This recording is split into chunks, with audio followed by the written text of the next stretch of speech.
আসসালামু আলাইকুম। নতুন একটি ভিডিওতে সবাইকে স্বাগতম। বন্ধুরা, আজকের পর্বে অতি প্রয়োজনীয় কয়েকটি আরবি শব্দ এবং তার অর্থ জানিয়ে দেব।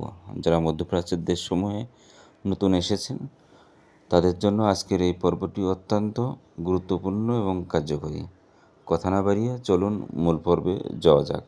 আমরা সর্বপ্রথম জেনে নেব আরবি শব্দ মাকিনা, যার বাংলা অর্থ মেশিন। তরিক, যার বাংলা অর্থ রাস্তা অর্থাৎ রোডকে বা আরবিতে তরিক বলে। সায়ারা শব্দের অর্থ গাড়ি। এরপর জেনে নেব আরবি লোহা। তো সাইনবোর্ডকে আরবিতে লোহা বলা হয়ে থাকে। দোকানকে মাহাল বা মহাল বলা হয়ে থাকে।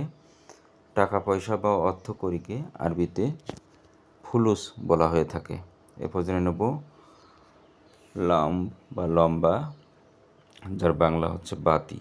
নূর শব্দের অর্থ বাংলাতে আলো বলা হয়ে থাকে। মোকাইফ, যার শব্দের অর্থ এসি। খাইয়াত শব্দের অর্থ টেইলারিং। এরপর জেনে নেব জেজমা, যার বাংলা অর্থ জুতা। ইয়াদ শব্দের অর্থ হাত।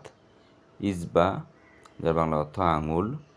কারবা বা কাহারাবা কারেন্ট বলা হয়ে থাকে, এটি কমন একটি শব্দ। এরপর জানবো জাওয়াল, যার বাংলা অর্থ মোবাইল।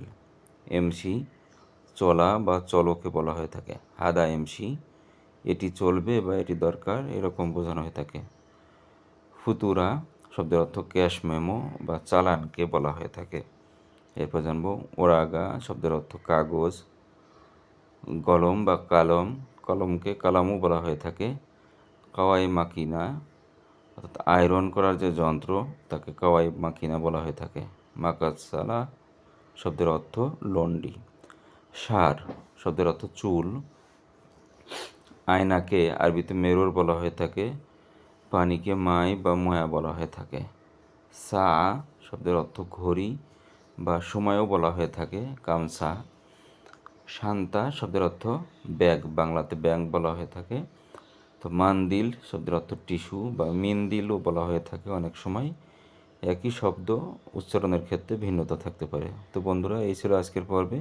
ভিডিওটি যদি ভালো লেগে থাকে অবশ্যই সাবস্ক্রাইব করবেন, পাশে থাকা বেল আইকনটি প্রেস করে দিবেন এবং লাইক, কমেন্টস, শেয়ার করে জানিয়ে দেবেন ভিডিওটি আপনাদের কেমন লেগেছে। দেখা হচ্ছে পরবর্তী ভিডিওতে।